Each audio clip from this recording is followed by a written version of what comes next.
Hi നമസ്കാരം, ദാസേനാണ് തൃശ്ശൂരിൽ നിന്ന്. അപ്പോഴേ ഞാൻ 2 ദിവസമായിട്ടാണ് ഞാൻ ഒരു വീഡിയോ ചെയ്യാൻ വിട്ടുപോയതാണ്. സോറി. 2 ദിവസമായി ഈ സിനിമ കണ്ടിട്ട്. അതായത് രജനീകാന്തിൻ്റെ പുതിയ സിനിമയെ കൂലി എന്ന സിനിമ കണ്ടിട്ട് 2 ദിവസമായി. പക്ഷേ എനിക്ക് അതിന് വീഡിയോ ചെയ്യാൻ പറ്റിയില്ല. കാരണം ചെയ്തിട്ടും കാര്യമില്ല. വളരെ മോശപ്പെട്ട സിനിമയാണ്. ഞാൻ അടുത്ത കാലത്ത് കണ്ടിട്ടുള്ള സിനിമകളിൽ ഏറ്റവും മോശപ്പെട്ട സിനിമ എന്ന് തോന്നിയ സിനിമയാണ് എനിക്ക്. ഞാൻ രജനീകാന്തിന് വലിയൊരു ഫാൻ തന്നെയാണ്.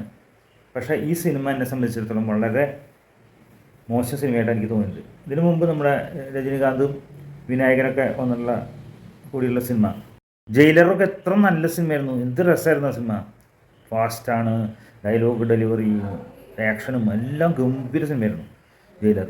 അതിൽ വിനായകൻ്റെ പെർഫോമൻസും ലാലേട്ടൻ കുറച്ച് സമയമുള്ള, പക്ഷേ ലാലേട്ടൻ നന്നായിട്ടുണ്ടായിരുന്നു. അങ്ങനെ എല്ലാവരും അടിച്ചു പൊളിച്ച സിനിമയായിരുന്നു. വിനായകൻ്റെ പെർഫോമൻസ് തന്നെയാണ് ആ സിനിമയിൽ മെയിൻ. അപ്പോൾ അത്ര നല്ല സിനിമയായിരുന്നു. നമുക്ക് ഇഷ്ടമില്ല എങ്കിൽ കൂടി വിനായകൻ്റെ വ്യക്തിയെ ഇഷ്ടമില്ലെങ്കിൽ വിനായകൻ്റെ അഭിനയം നമുക്ക് വലിയ ഇഷ്ടമാണ് കേട്ടോ. അപ്പോൾ ഈ സിനിമ എന്നെ സംബന്ധിച്ചിടത്തോളം വളരെ ഒരു മോശപ്പെട്ട എക്സ്പീരിയൻസാണ് എനിക്ക് നൽകിയത്. ഞാനെൻ്റെ സുഹൃത്തു കൂടി കാണാൻ പോയത്, പക്ഷേ അവനും ആർക്കും ഇഷ്ടപ്പെട്ടില്ല. പക്ഷേ ആ സിനിമയ്ക്ക് അന്ന് നല്ല തിരക്കണ്ടായിരുന്നു. 2 ദിവസം മുമ്പാണ് ഞാൻ കണ്ടത്. എനിക്കെന്ന് വെച്ചാൽ തോന്നുന്നു വെള്ളിയാഴ്ച വെള്ളിയാഴ്ചയായിരുന്നു ഞാൻ സിനിമ കണ്ടത്. എന്താണ് ആ സിനിമയിലുള്ളത്, അല്ലെങ്കിൽ എന്താണ് ഒരു എന്താ പറയുക, എങ്ങെത്താത്ത രീതിയിലൊരു സംഭവം. സൗബിൻ ഗംഭീര പെർഫോമൻസ് കാഴ്ചവെക്കുന്നതാണ് ഞാൻ വിചാരിച്ചത്. പക്ഷേ സൗബിനൊക്കെ ആ സിനിമയിൽ കാണുമ്പോൾ ആകെ ഒരു 4 അടി മാത്രം ഉള്ളൊരു വ്യക്തി. അവനൊരു വലിയ ഗുണ്ടയാണ് ആ സിനിമയിൽ ശരിക്കും പറഞ്ഞു കഴിഞ്ഞാൽ. പക്ഷേ അവന് നമുക്ക് കാണുമ്പോൾ ഒരു എര തോന്നില്ല. അത് വിനായകനെ നിങ്ങൾ നോക്കി ആ സിനിമയിൽ ജയിലറിൽ കാണിച്ചാണ് അവൻ്റെ ലുക്കായാലും അവനെ കാണുമ്പോൾ തന്നെ നമുക്കറിയാം വിനായകൻ്റെ ആ വില്ലത്തരം കാര്യങ്ങളൊക്കെ. ഒരു രീതിയിലും ഒരു കോംപ്രമൈസും ചെയ്യാൻ പറ്റാത്ത സിനിമ തന്നെയാണ് കൂലി എന്ന് പറഞ്ഞ സിനിമ. അതിൽ നല്ലൊരു പാട്ട് പോലും നല്ലൊരു പാട്ടില്ല. ആ സോബിൻ്റെ ഡാൻസൊക്കെ കാണിക്കുന്ന ആ സീനിൻ്റെ ഒന്നും ശരിക്കൊരു ആവശ്യമില്ല.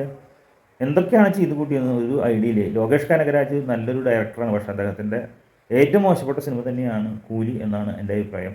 ഇപ്പോൾ തീരെ ആൾ ഇല്ലാതായിരിക്കുകയാണ് തിയേറ്ററിലൊക്കെ. അപ്പോൾ ആര് സംവിധാനം ചെയ്താലും ആര് അഭിനയിച്ചതാണെങ്കിലും നല്ല കഥ, തിരക്കഥ അല്ലെങ്കിൽ സിനിമയുടെ എന്താ പറയുക, സിനിമ പൊട്ടി പാളിസാവും. സാമ്പത്തികം ചിലപ്പോൾ കിട്ടിയിട്ടുണ്ടാവും അവർക്ക്. എല്ലാ നടന്മാരും അമീർ ഖാനൊന്നും ശരിക്കും റോള് ഇല്ല സിനിമയിൽ. വെറുതെ കൊണ്ടുവന്ന് കയറ്റിയിരിക്കുകയാണ് അമീർ ഖാനൊക്കെ. എന്താ പറയുക, കൗരവർ സിനിമയിലത്തെ കുറേ ഭാഗങ്ങൾ നമുക്ക് ഓർമ്മ വന്നു. 3 മക്കളെ തപ്പി നടക്കുന്നൊരു അച്ഛൻ്റെ വിഷമം. എന്തായാലും കൂലി കണ്ട് കാശ് കളയുന്ന മക്കളെ എന്ന് മാത്രം പറഞ്ഞുകൊണ്ട് നിങ്ങളുടെ സ്വന്തം ദാസേട്ടൻ തൃശ്ശൂർ.